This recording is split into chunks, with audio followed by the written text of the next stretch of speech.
शेतकरी इथं आल्यानंतर लखपती झाले. आज जर मेथीचा भाव बघितला तर शेतकऱ्यांच्या चेहऱ्यावर तो आनंद येणार आहे. असं एक चांगल्या प्रकारचं कार्य आहे. गेल्या महिन्या 2 महिन्यापासून मार्केट कमिटीने नवीन जागा घेतली, त्याच्याबद्दलचे मतप्रवाह आहेत.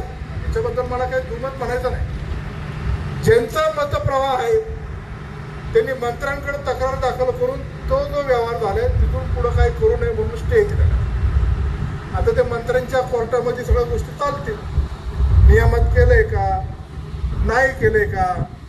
संजय काळे साहेबांनी जे स्पष्टीकरण दिले, 4-5 वेळा स्पष्टीकरण दिले.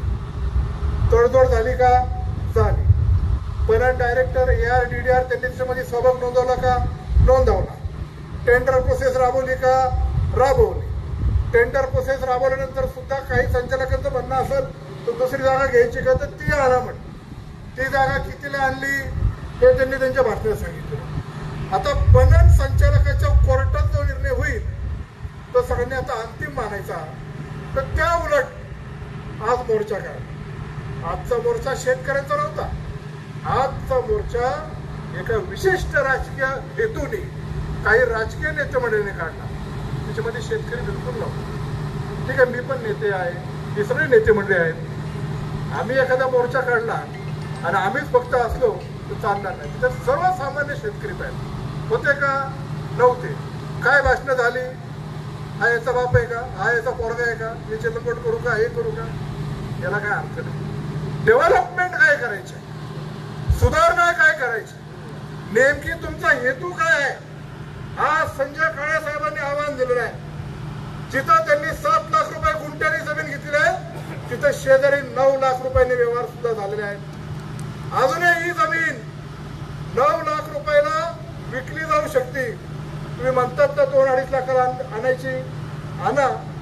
ती जमीन घेऊ मार्केटला, ही विकू, मार्केटला अजून फायदा होईल. म्हणजे असं पद्धतीने जर नुसतं राजकीय हेतूने जर जोडे मारायचे असेल चालणार नाही. आज माझी मागणी काय होणार की खासदार साहेब या मार्केटचं भविष्यामध्ये आम्हाला चांगल्या प्रकारचं रूपांतर करण्यासाठी इथं जे काही आम्हाला टाउन प्लॅनिंगकडून आम्ही सँक्शन देतोय त्यामध्ये ह्या टॉवर लाईनच्या जरा अडचणी आहेत. त्या टॉवर लाईनच्या अडचणी कशा दूर करायच्या त्याचं मार्गक्रमण आम्ही करतोय. तुमची मदत ही आम्हाला लागणार. आता टॉवर लाईनचा विषय आला म्हणून मी तुम्हाला एक गोष्ट सांगतो. आळ्याला पण टॉवर लाईनचं काम चालू होतं. तिथं 3-4 टॉवर लाईन गेलेल्या आहेत. एक टॉवर लाईन GMRTने आक्षेप घेतल्यामुळे शिफ्ट झाली. मी आमदार असताना तिथं अनेक पक्षाच्या लोकांनी, मी पण त्याच्यामध्ये आंदोलनामध्ये सहभाग घेतला. आमचं सगळ्यांचं चौगुले साहेब असं ठरलं की ती टॉवर लाईन शिफ्ट करायची, त्याचा सर्वे करायचा आणि सर्वेच्या फिजिबिलिटी नंतर ती टॉवर लाईन शिफ्ट करायची. सर्वे चालू झाला. तोपर्यंत आमदारकीची निवडणूक झाली. नवीन गडी निवडून आला.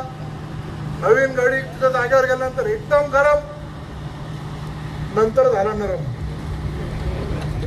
मी माहिती घेतली हा नरम कस केला.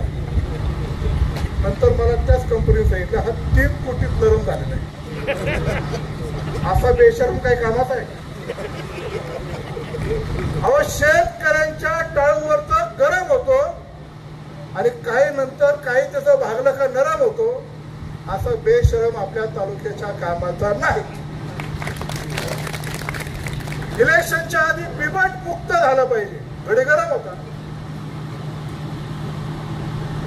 एक तरी बळी गेला त्या बापाचं नाव सांगणार नाही. बळी जाऊ नये त्याच्यानंतर काय घटना घडल्या ना.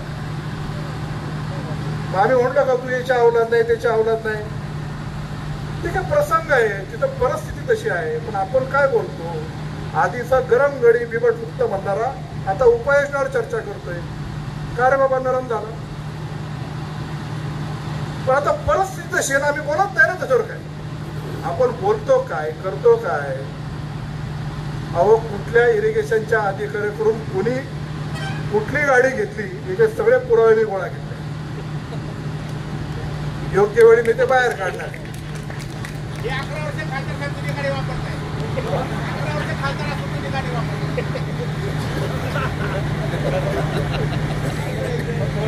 राजकारण हे राजकारणाच्या पातळीवर चालू राहील. पण आपल्या एखाद्या ऍक्शनने या शेतकऱ्यांचं नुकसान होईल असं करू नये. या जागेची गरज आहे आणि त्याही जागेची गरज आहे. व्यापार व्यवहार करत असताना मतप्रवाह असू शकतो, पण ज्यांचा मतप्रवाह होता त्यांनी किती कोटीची जमीन तिथं आणली हे पण आपण विसरू शकत नाही. फक्त विरोधाला विरोध करायचं आणि आमचं राजकारण शेतकऱ्यांचे नेते आणि कसं आहोत हे सांगायचं.